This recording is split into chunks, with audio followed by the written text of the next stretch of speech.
Hey guys, this is the mountain goat that I painted in my Friday online class, and I wanted to share it with the YouTube community. It's going to be a time lapse. And so this guy, after I finished recording it, of course, I decided that I wanted to add in a few more details. So you'll see here on the top of his head here, I have some of these white marks. This is something that I added as an afterthought, but I thought it looked really cool because I wanted to just add in some more diversity with the marks. And then I went ahead and used a Tombow marker and just deepened some of the values on the top of his head and under his chin a little bit and inside his ear. But the rest of it is pretty much the same at the end of the video that you guys are about to see. So please enjoy this mountain goat in watercolor and colored pencil. And the white stuff is Dr. P.H. Martens Bleedproof White. It's technically ink. So yeah, I hope you enjoy this time-lapse video, and let me know what you think in the comments below. Take care. Hello, here we are starting the mountain goat drawing, and I put this cross on my paper so that I could organize my drawing a little bit, so I can make sure that the facial features are centered, because we don't want him to look off center. So that's why I put this little cross, so it helps me decide where the middle of his face is going to be, since this is like a front facing drawing. That's the main reason why I do that. Otherwise I would have put the line in a different place. So continuing on to add in the features, I started with his whisker pads. It's kind of funny. I mean, most of the time I'll start with the nose because I feel like the nose is kind of like I don't know, it's like the bullseye for me, and I usually base all the other features off of the nose, and then I usually draw in the skull or the outside of the face or head. But for whatever reason, I draw in the skull shape first, and then I started to add in the whisker pads, and then I did put the nose on top. And then here I'm just looking at the photo, going back and forth and making sure that everything is, in place. And I'm not really sure what I'm doing here. This is a class that I'm teaching, and so I'm just explaining things along the way to my students who are probably asking questions about, why I'm doing certain things. So yeah, that's what I'm probably doing here, is just taking a look at the photo and explaining, what sort of things need to happen next. So here I am now continuing looking at the different colors of his fur, and that really helps me determine where like the other facial features are going to go. Like his eyes sit right underneath that like black section of fur on his face. So that's kind of what I'm looking at, and I'm using my pencil to make sure that the eyes line up. I was kind of struggling with the left eye there for a while, and I decided to adjust the position on that. And then the photo of his horns showed the horns sitting down a lot lower, but I wanted to create a more interesting negative space in between the horns and his head, so that's why I decided to change the position on it just a little bit. And then he had these like tags, animal tags on his ears, but I decided to not put those in because I wanted my goat to be a free-range mountain goat.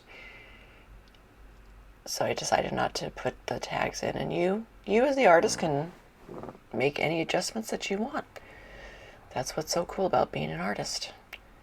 It's your vision and your piece of art.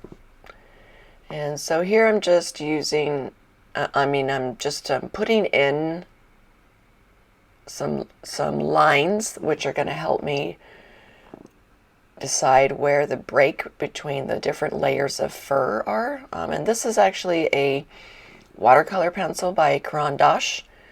And I'm using the watercolor pencil as my initial sketch because once I hit it with the water, it'll just dissolve into the other watercolor that I'm going to be using. That's a magic eraser. I was explaining how you can use a magic eraser to correct mistakes, specifically with watercolor.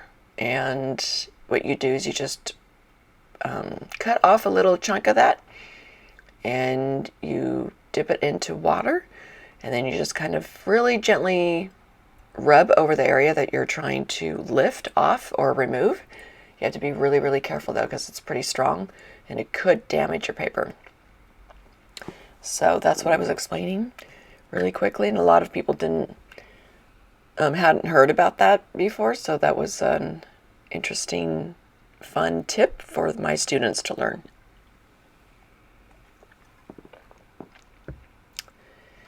Okay, now's the time that I'm getting ready to add in the watercolor.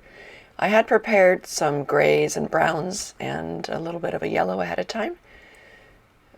Just trying to figure out, my color palette just a little bit ahead of time so that I wasn't sitting there having to figure that out in front of the students, because that would take up precious time during class. So I'm just filling in where I see sort of, I'm basically using this gray to block in where my darker colors are going to go. So I put it inside the eyes, and then I'm putting it on top of the horns.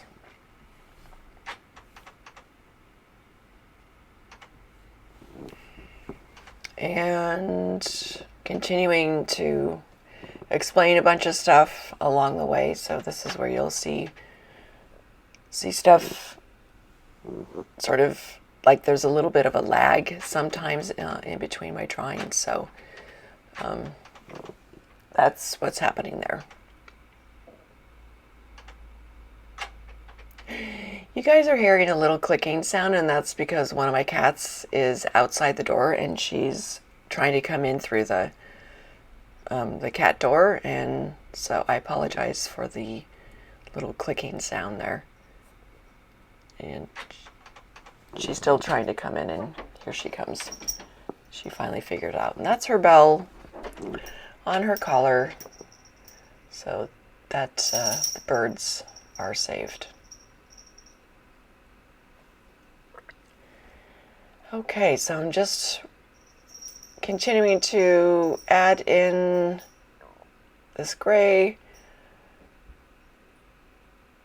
It's a good idea, like, once you have one color on your paintbrush, to, go ahead and apply it in the other places where you might want this same color, because, with watercolor you have to let the layers dry in between unless you're trying to do like a wet in wet application. But I wanted to just add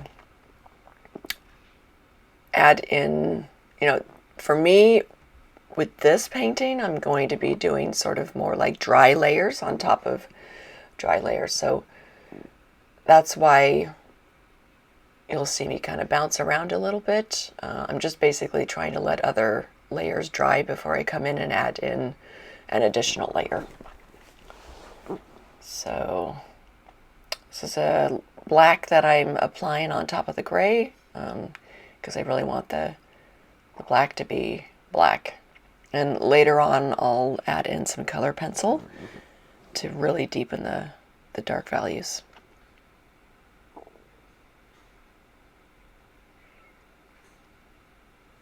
This is a watercolor set made by a company called Angora. It's a German company, and Technically, it's opaque watercolor. You'll with different watercolor sets, you'll have different sort of like compositions of the watercolor sets. Like some of them are more transparent than others. Some of them have really vibrant colors. It just depends on kind of like the watercolor recipe. And these are called opaque colors. Although you can change the opacity by either adding in more color, then that way you'll be able to desaturate the colors. And similarly, you will get more of the pigmented watercolors by using less water. So, even though this watercolor set is an opaque set, you can definitely change that with the water control. So here I'm just looking around where the darker colors are. On the inside of his ears, it's pretty dark because the light is kind of coming from up above, and it hits on sort of like that little edge around the top of the ears.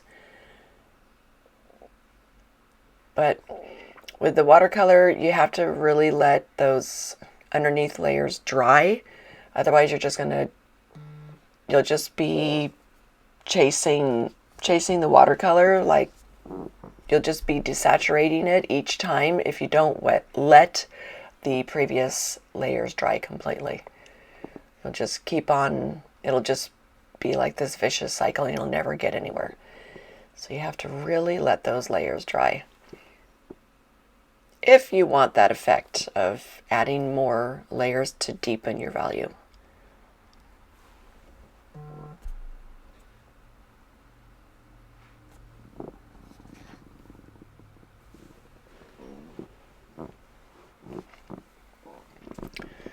Okay.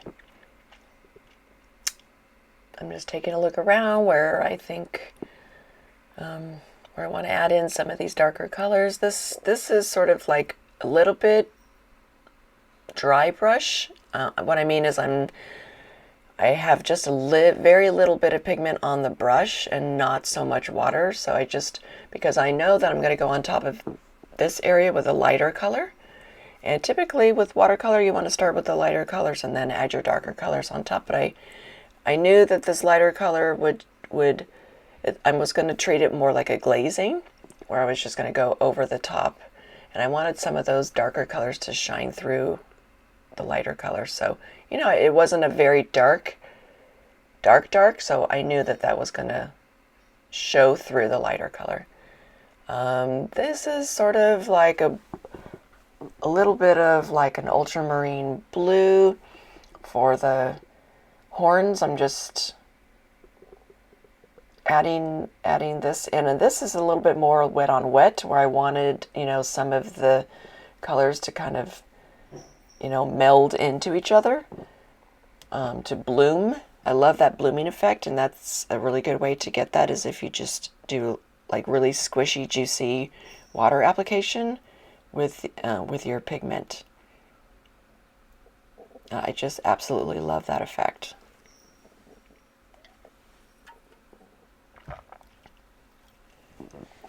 So here I am continuing to deepen some of those layers and dropping in pigment where I want to. Continuing on, building up the layers here.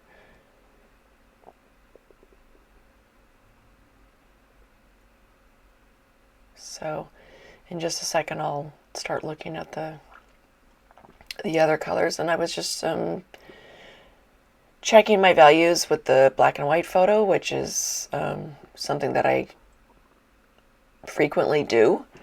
I use this value study app, and I'll drop this photo into the value study app, and it really helps me kind of check my values. So that's what I was just showing the students or just basically I was trying to remind the students that they can use that value study to check your values if you're not sure if you're, on the right track. So now I'm starting to think about adding in the brown, reddish brown tones of his or her fur. And I went ahead and actually put down a layer of just clean water initially, because if you have water down, I mean, the watercolor goes where the water is. So it's a really good way to kind of control where the pigment is going to go. So I did initially put down a layer of clean water, but actually the water kind of dried before I could even get to the one side. So yeah, I probably should have used a bigger brush. I definitely should have used a bigger brush to put that initial layer in. And you don't want it to be too wet when you do that kind of a technique. You want it to just kind of be like where it's starting to dry but still moist. You just don't want like big pools of water on your paper. You don't want that ever with watercolor because it's just going to take forever to dry and could cause some problems. So here I'm just adding in with a Luminance black color pencil just to really, darken those deeper values. And going into the nostrils. And, this guy isn't going to be like a completely like super realistic goat. I wanted him to be a little bit more expressive and a little more fun. So you'll see you saw the end result at the beginning of the video. So that's where he ended up. And usually it's really funny, like once I finish these videos, then usually I see something or a few things that I want to change and realize, oh yeah, I kind of want to add those things in or darken the values or add in some different mark making. It happens to me every time. Like the end of the video is where I think I'm going to be ending it, and then usually I take about 5 or 10 minutes after I've stopped recording and add in a few more marks here and there. So you will have seen that in the finished piece at the beginning of the video.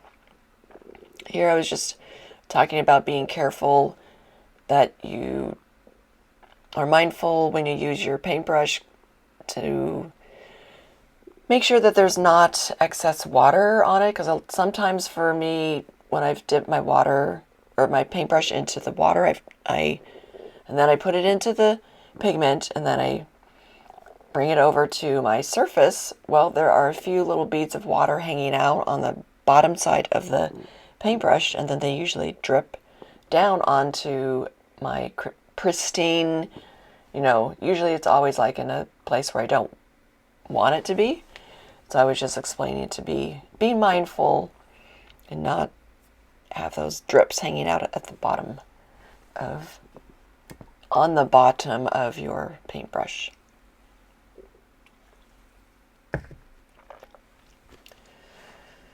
Okay, so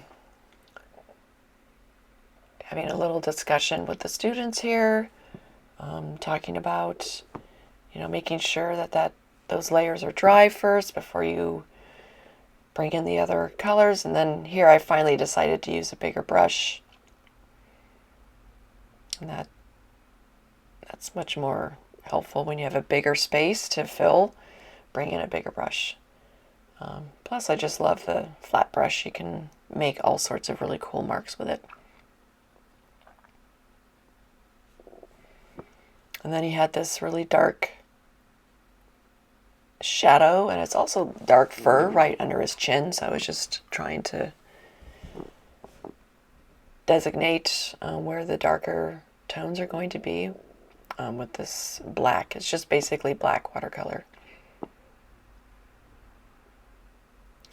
And then really having to let that dry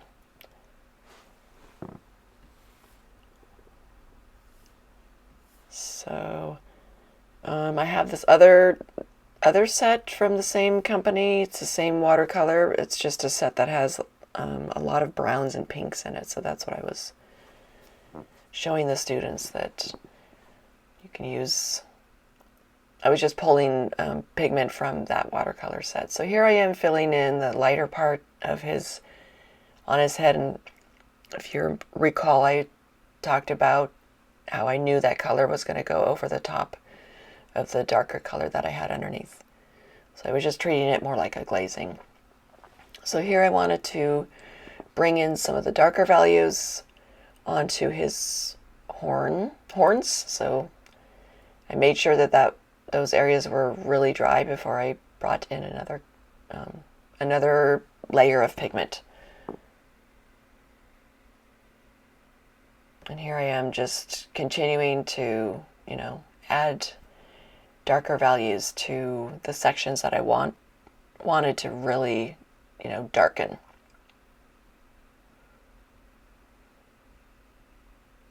Yeah. And just as a plug for my classes, I just wanted you to know that every Friday I have a live Zoom class, and you can access those classes through my website, and I will leave my website link in the description.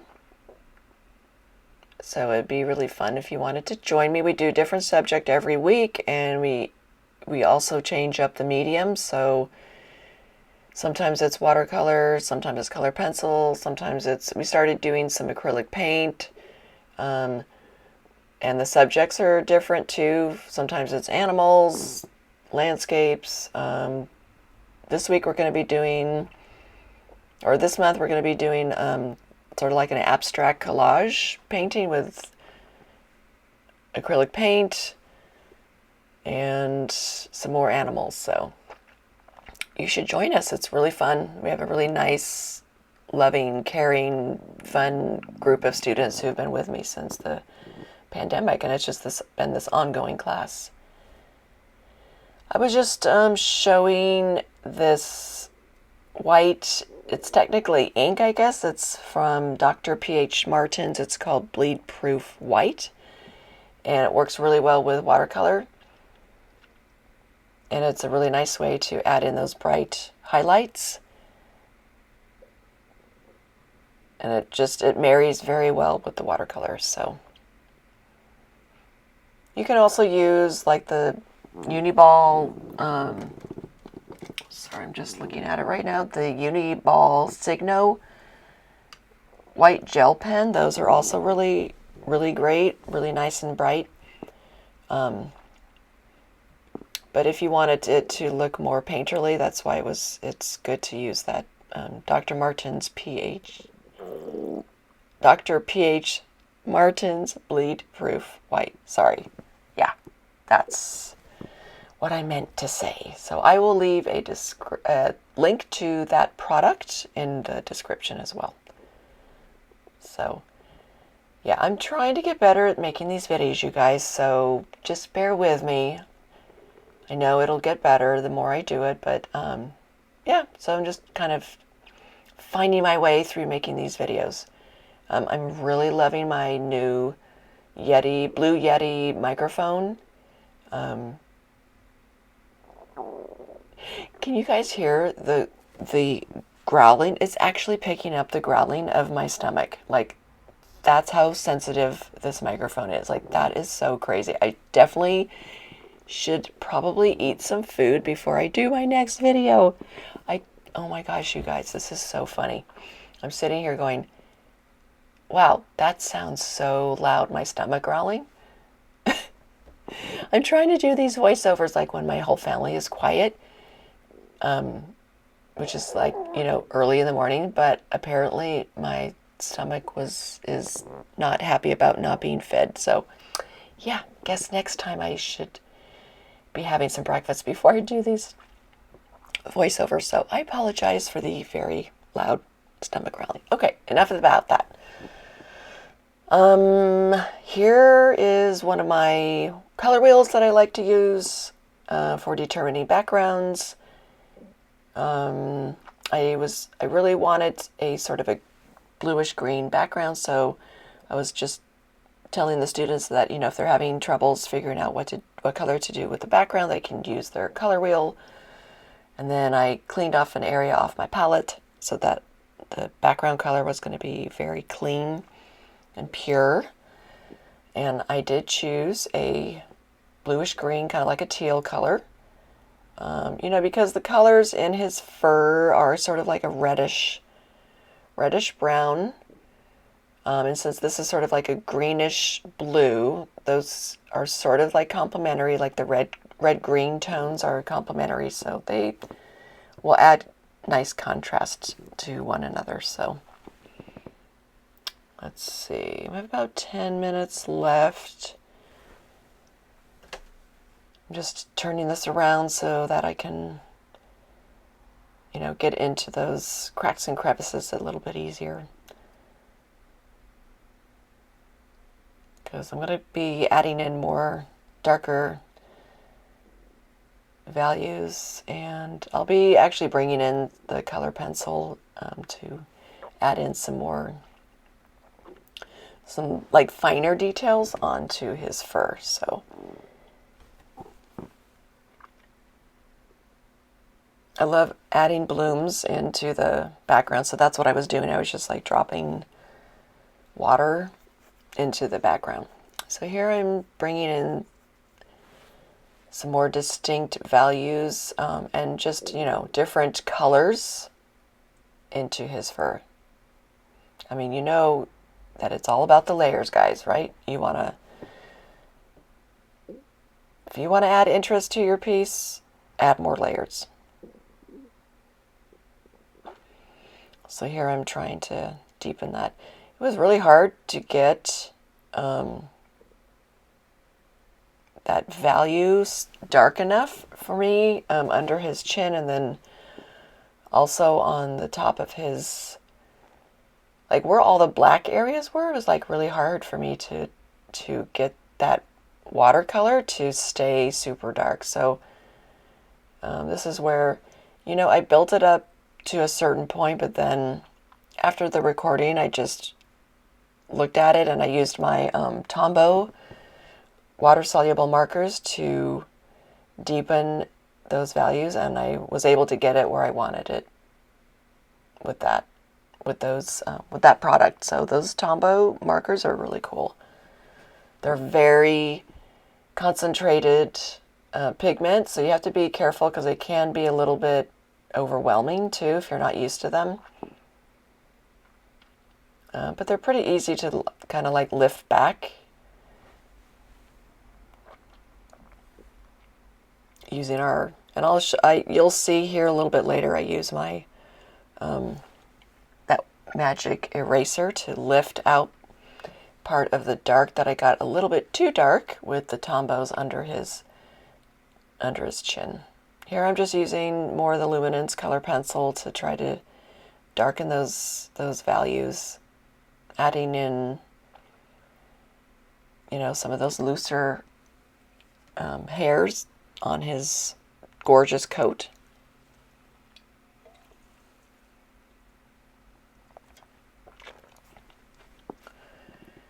And yeah, continuing to add in some more of those details with the color pencil. Color pencil is great for that. I wanted to make sure his head really popped forward, so I just added a little bit of an outline there. Like I said, this guy's more expressive, not so much like, you know, realistic style. He's kind of like in between.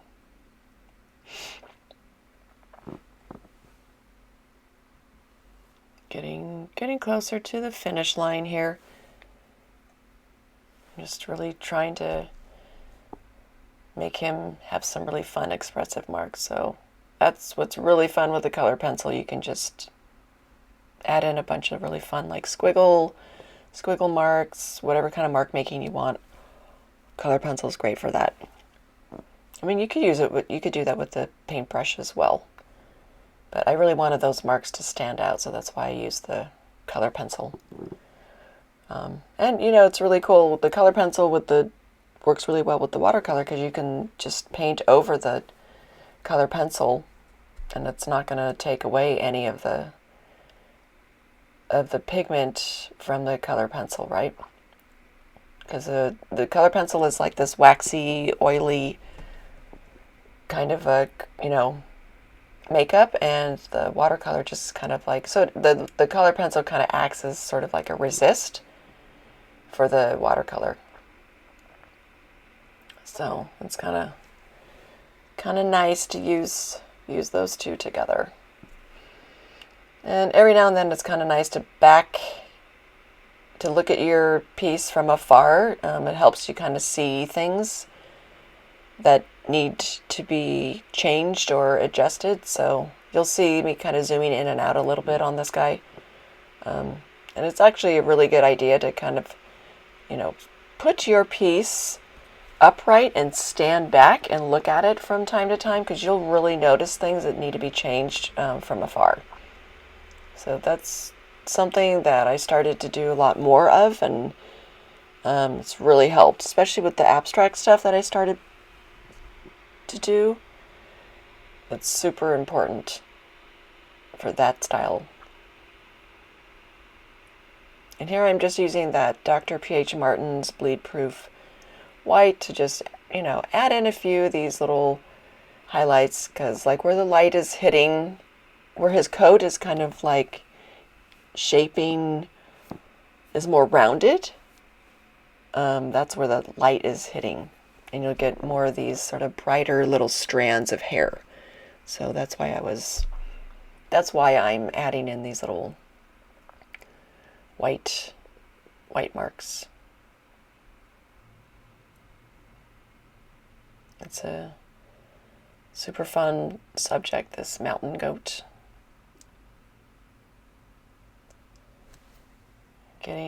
We're almost done. So here I am using that Tombow marker. It's a water-soluble marker, meaning that you can either just leave it as is, or you can then go on top of it with a paintbrush with water, and then that'll break up the lines into a more solid, like watercolory kind of effect. So here I was like, I really wanted that section to be really dark under his chin, but I kind of got it a little bit too dark, so you'll see me trying to back out of that a little bit by using a paper towel to lift it. And that's where I decided to use the magic eraser eventually to pull out some more of the darkness. You know, making art there's a lot of push and pull, and you just have to just go with it and figure it out along the way. I just decided that I wanted to add in some magenta onto his coat, just because I can. And here I'm still trying to work out that dark area under his chin. And here I was telling the students, or showing them how, you know, you can lift up your piece and get some drips going if you want. If you want to add in some fun effects with the water. That's why the watercolor is such a fun medium for that.